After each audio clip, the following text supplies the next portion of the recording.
ഞാൻ വിചാരിക്കുന്നത് ഈ 2015 ഇതിന് തറക്കല്ലിടുന്ന സമയത്ത് ഇടതുപക്ഷമാണ് വിട്ടുനിന്നത്.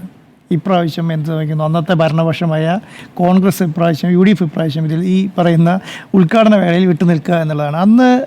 അന്നത്തെ പ്രതിപക്ഷമായ CPM പറഞ്ഞ ഒരു കാര്യം എന്ന് പറയുന്നത്, കെ ബാബു ബാർക്കോഴ കേസിൽ അഴിമതി ആരോപണം നേരിടുന്ന ആളാണ്.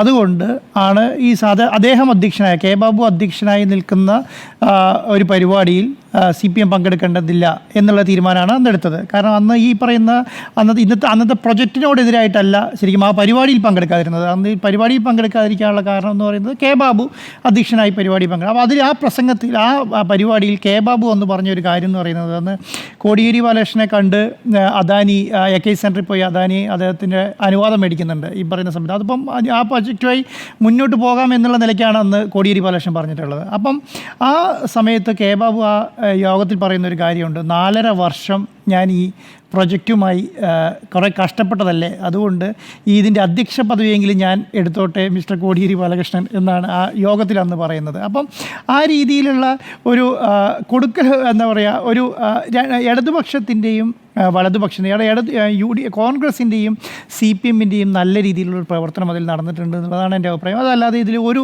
CPMൻ്റെ മാത്രം അല്ലെങ്കിൽ ഇടതുപക്ഷത്തിൻ്റെ മാത്രം ക്രെഡിറ്റായിട്ട് ഇതിനെ കാണാൻ പറ്റില്ല. UDFൻ്റെയും LDFൻ്റെയും കൂടെ ക്രെഡിറ്റായിട്ട് വേണം ഇതിനെ കാണാൻ വേണ്ടിയിട്ട് എന്നുള്ളതാണ്. അതുപോലെ തന്നെ പ്രധാനപ്പെട്ടായി പറയേണ്ട ഒരു ആളുടെ കാര്യം എന്ന് പറയുന്നത് MV രാഘവനാണ്. 91 അദ്ദേഹം ഈ കാര്യത്തിന് തുടക്കം കുറിച്ചത് എന്നുള്ളതാണ്. അദ്ദേഹമാണ് ഇതിന് മുൻകൈ എടുത്തതും ഈ പറയുന്ന സംവിധാനങ്ങൾ, ഇങ്ങനെ ഒരു വിഴിഞ്ഞം പോർട്ട് ഉണ്ടെന്നും ആ പോർട്ടുണ്ടെന്ന് നേരത്തെ രാജാക്കന്മാരെ കാലത്ത് പറയുന്നുണ്ടെങ്കിൽ കൂടെ ഈ സ്വതന്ത്ര ഇന്ത്യയുടെ ചരിത്രത്തിൽ ആദ്യമായിട്ട് ഈ പറയുന്ന ഇങ്ങനെ ഒരു പ്രൊജക്റ്റ് ഉണ്ടെന്ന് പറഞ്ഞത് മുന്നോട്ട് കൊണ്ടത് MV രാഘവനാണ്. അദ്ദേഹം 91-ലും 2001-ലും തുറമുഖ മന്ത്രിയായിരുന്ന സമയത്ത് ഈ പറയുന്ന 2 പ്രൊജക്റ്റുമായി മുന്നോട്ട് പോയി എന്നുള്ളതാണ്. അപ്പോൾ ആ പ്രൊജക്റ്റ് മുന്നോട്ട് പോകുമ്പോൾ അദ്ദേഹം എല്ലാ കാര്യങ്ങളും എടുത്ത് മുന്നോട്ട് പോകും എന്നുള്ളതാണ്. 2001 ഉണ്ണിസാർ നേരത്തെ പറഞ്ഞതുപോലെ ഈ പറഞ്ഞ നമ്മുടെ ഡിഫൻസിൻ്റെ പെർമിഷൻ കിട്ടുന്നില്ല, മിലിറ്ററി ക്ലിയറൻസ് കിട്ടുന്നില്ല. ആ മിലിറ്ററി ക്ലിയറൻസ് കിട്ടാത്ത സമയത്ത് 2001 അന്ന് AK ആൻ്റണി ആയിരുന്നു ഉണ്ടായിരുന്നത്. അതിനുശേഷം പ്രതിരോധ വകുപ്പ് മന്ത്രിയാണ്. അത് കഴിഞ്ഞ് തിരിച്ച് ഉമ്മൻചാണ്ടി ഇവിടെ മുഖ്യമന്ത്രി. ഇപ്പം പ്രതിരോധ വകുപ്പ് മന്ത്രി AK ആൻ്റണി ഈ പറയുന്ന ഡിഫൻസ് ക്ലിയറൻസ് കൊടുക്കുന്നില്ല. ചൈനീസ് ബന്ധം അന്ന് ഈ പറയുന്ന സൂം കമ്പനിയിൽ ചൈനീസ് പൗരനുണ്ട് എന്നുള്ളതാണ് പറയുന്നത്.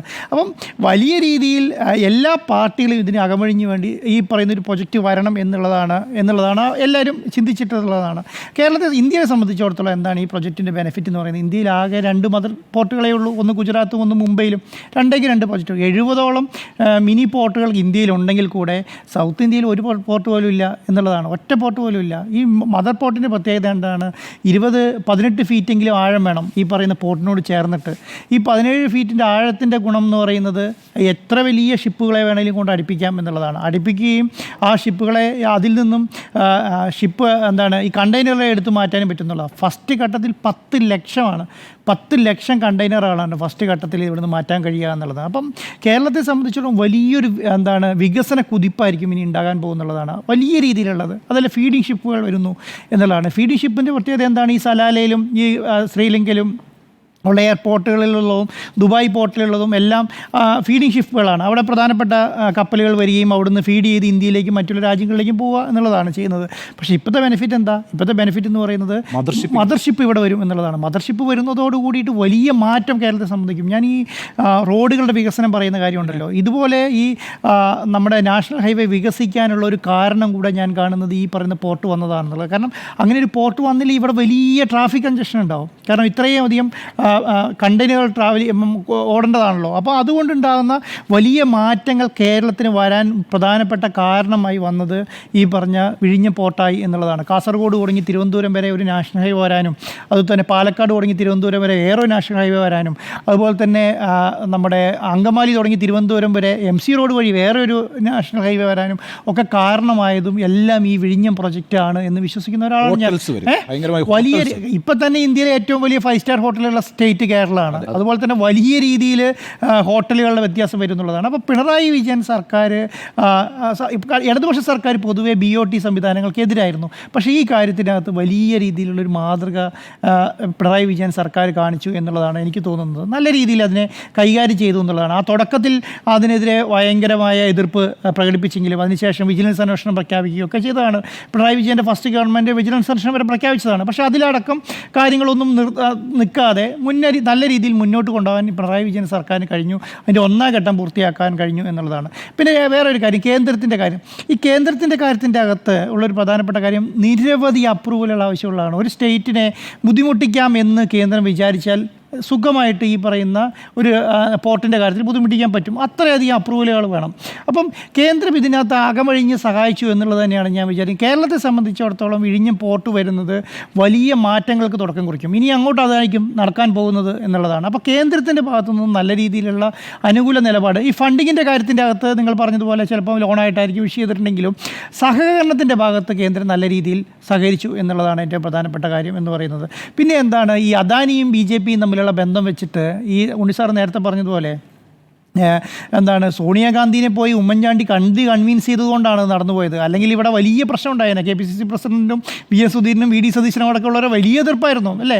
അപ്പോൾ അദ്ദേഹം ചെയ്ത ഒരു വലിയ ഒരു ഇനിഷ്യേറ്റീവ് ഉണ്ട്, ഉമ്മൻചാണ്ടിയുടെ ഭാഗത്തുനിന്ന് കാണിച്ച ഒരു വലിയ ഇനിഷ്യേറ്റീവ് ഉണ്ട്. ഇങ്ങനെ ഒരു പ്രൊജക്റ്റ് നടക്കണമെന്ന് അദ്ദേഹം ഉദ്ദേശിച്ചിട്ട് തന്നെയാണ് ഈ പ്രൊജക്റ്റുമായിട്ട് മുന്നോട്ട് ഇറങ്ങിയിട്ടുണ്ടായിരുന്നത്. അതുകൊണ്ടാണ് അദ്ദേഹം തറക്കല്ലിടാനുള്ള കാരണം എന്ന് പറയുന്നത് വലിയ രീതിയിൽ അതിനെ ഒരു മാമാങ്കമാക്കി മാറ്റി അന്നത്തെ കാലത്ത് തന്നെ. കാരണം 2016 ഇലക്ഷനോടനുബന്ധിച്ചിട്ടാണ്, 4 മാസം മുൻപാണ് തറക്കല്ലിടുന്നത്. കാരണം ആ സമയത്ത് തറക്കല്ലാണ് കല്ലല്ലേ, മറ്റേ കണ്ണൂർ എയർപോർട്ട്, ഇവിടെ മെട്രോ, ഇപ്പം അതുപോലെ തന്നെ വിഴിഞ്ഞം പോർട്ട്, അങ്ങനെ വലിയ രീതിയിലാണ്. പക്ഷേ അതിനൊരു വലിയ ഇനീഷ്യേറ്റീവ് അദ്ദേഹം എടുത്തിട്ടുണ്ടെന്നുള്ളതാണ്. അപ്പോൾ അത് അദ്ദേഹം തുടങ്ങി വെച്ചതുകൊണ്ടായിരിക്കും ചിലപ്പം ഈ അദാനി പോലൊരു കമ്പനീനെ കൊണ്ടുവന്നില്ലെങ്കിൽ. ഇപ്പം വേറൊരു കാര്യം പറയാൻ ഉദ്ദേശിക്കുന്നത്, ഈ അദാനീനെ ഈ പറയുന്ന ഈ പോർട്ട് നടത്തിപ്പ് കൊടുത്തില്ലായിരുന്നെങ്കിൽ ചിലപ്പോൾ ഈ പ്രോജക്റ്റ് വഴിക്ക് നിന്ന് പോയേനെ എന്ന് വിശ്വസിക്കുന്ന ഒരാളാണ് ഞാൻ. കാരണം എന്താ പറയുക, അദാനിയെ പോലെ ഇത്രയും സാമ്പത്തികമായി ശക്തിയുള്ള ഒരു കമ്പനി വന്നെടുത്തത് കൊണ്ടാണ് ഈ പറഞ്ഞ കോവിഡിനെയും ഈ ഓക്കിയെയും അതുപോലെ തന്നെ ഈ പറയുന്ന ഫ്ലഡിനെയും പ്രളയത്തെയും എല്ലാം പിടിച്ചു നിർത്താൻ കഴിയുന്നത്. അവരെ സംബന്ധിച്ചിടത്തോളം ഒരു 10,000 കോടി രൂപേൻ്റെ നഷ്ടമോ അല്ലെങ്കിൽ അവരെ സംബന്ധിച്ചിടത്തോളം ഒന്നുമല്ല. അവരെ സംബന്ധിച്ചിടത്തോളം അവർ പോർട്ട് നടത്തിയ എക്സ്പീരിയൻസ് ഉള്ള ആൾക്കാരാണ്. അവർക്ക് മറ്റുള്ള കമ്പനികളെ അല്ലെങ്കിൽ മറ്റുള്ള രാജ്യങ്ങളിലെ ഷിപ്പിംഗ് കമ്പനികളുമായി ബന്ധപ്പെടാൻ പ്രാപ്തിയുള്ള കമ്പനികളാണ്. അപ്പം ഈ ഒരു മദർ പോർട്ടിനെ സംബന്ധിച്ചിടത്തോളം മദർ ഷിപ്പുകൾ ഇവിടെ വരണം. മദർ ഷിപ്പിൻ്റെ പ്രത്യേകത എന്താണ്? മദർ ഷിപ്പുകൾ ഈ അന്താരാഷ്ട്ര കപ്പൽ ചാലിനോട് വളരെ അടുത്താണല്ലോ. നമ്മുടെ വിഴിഞ്ഞം 10 കിലോമീറ്റർ ഡിസ്റ്റൻസേ ആകെയുള്ളൂ. അപ്പോൾ അത്ര അടുത്ത് നിൽക്കുന്ന ഒരു സ്ഥലത്തേക്ക് മദർ ഷിപ്പുകൾ എത്തിക്കണമെങ്കിൽ എന്ത് ചെയ്യണം? അന്താരാഷ്ട്ര ഷിപ്പിംഗ് കമ്പനികളുമായിട്ട് എഗ്രിമെൻറ്റ് വെക്കണം. ഒരു സ്റ്റേറ്റ് വിചാരിച്ചാൽ അത്ര എളുപ്പത്തിൽ നടന്നോണമെന്നില്ല. അദാനിക്ക് എന്ത് ചെയ്തു? അദാനിക്ക് അങ്ങനെ ചെയ്യാൻ കഴിയും. അപ്പം അദാനിക്ക് ഈ പ്രൊജക്റ്റിനെ കൊണ്ട് ലാഭം ശരിക്കും അദാനിക്കായിരിക്കാം. പക്ഷേ എന്താണ്, ഇൻഫ്രാസ്ട്രക്ചർ കൊണ്ടും മറ്റുള്ള സംവിധാനങ്ങൾ കൊണ്ടും, ഞാൻ പറയുന്നത് ഇത്രയധികം ഈ ഫീഡിങ് ഷിപ്പുകൾ എടുക്കുന്നതിനേക്കാൾ അപ്പുറം ഒരു 30% 10 തുടങ്ങി 30% വരെ കണ്ടെയ്നർ ട്രാൻസ്ഷിപ്പ് വഴി റോഡിൽ കൂടി ആയിരിക്കും, ലോറിയിൽ കൂടി ആയിരിക്കും, അല്ലെങ്കിൽ അതുപോലെ തന്നെ ട്രെയിനിൽ കൂടി ആയിരിക്കും. അപ്പോൾ അങ്ങനെ ഉണ്ടാകുന്ന വലിയ രീതിയിലുള്ള നമ്മുടെ എയർപോർട്ടിന്റെ വികസനം വലിയ രീതിയിലാണ്. അതുപോലെ തന്നെ കണ്ടെയ്നർ ഇത് വെക്കാനുള്ള വെയർ ഹൗസുകളുടെ വികസനം, അതുപോലെ ഹോട്ടലുകളുടെ വികസനം, ടൂറിസത്തിൻ്റെ വികസനം, ഇങ്ങനെ വലിയ രീതിയിലുള്ള മാറ്റങ്ങൾ തിരുവനന്തപുരത്തിന് ഉണ്ടാവും എന്നുള്ളതാണ്. ഇനി ഒരു 2-3 വർഷം കൊണ്ട് നമ്മൾ ചിന്തിക്കുന്നതിനേക്കാൾ അപ്പുറം തിരുവനന്തപുരം മാറും എന്നുള്ളതാണ് വിശ്വസിക്കുന്നത്. ഞാൻ ഇപ്പോഴും വിശ്വസിക്കുന്ന കാര്യം എന്ന് പറയുന്നത്, കാസർഗോഡ് തുടങ്ങി തിരുവനന്തപുരം വരെ നാഷണൽ ഹൈവേ വരാനുള്ള കാരണം ഈ വിഴിഞ്ഞം തന്നെയാണ്. അതുപോലെ തന്നെ പുതിയ റോഡുകൾ, ഈ 1,00,000 കോടി 60,000, ഞാൻ ഒരിക്കലും വിചാരിക്കുന്നില്ല അങ്ങനെ നരേന്ദ്രമോദി 60,000 കോടി 1,00,000 കോടിയൊക്കെ കേരളത്തിന് കഴിയഴിച്ച് സഹായിച്ചുകൊണ്ടിരിക്കുകയാണെന്നുള്ളത്. അതിനൊരു കാരണമുണ്ടാവും. ആ കാരണത്തിൻ്റെ ഒരു ഭാഗം ഈ പറയുന്ന അദാനി ഈ വിഴിഞ്ഞം പോർട്ട് എടുത്തതോടുകൂടിയാണ് എന്നും കൂടെ വിശ്വസിക്കുന്നു. അപ്പം ക്രെഡിറ്റിൽ തർക്കം വേണ്ട എന്നുള്ളതാണ് എൻ്റെ ഒരു അഭിപ്രായം.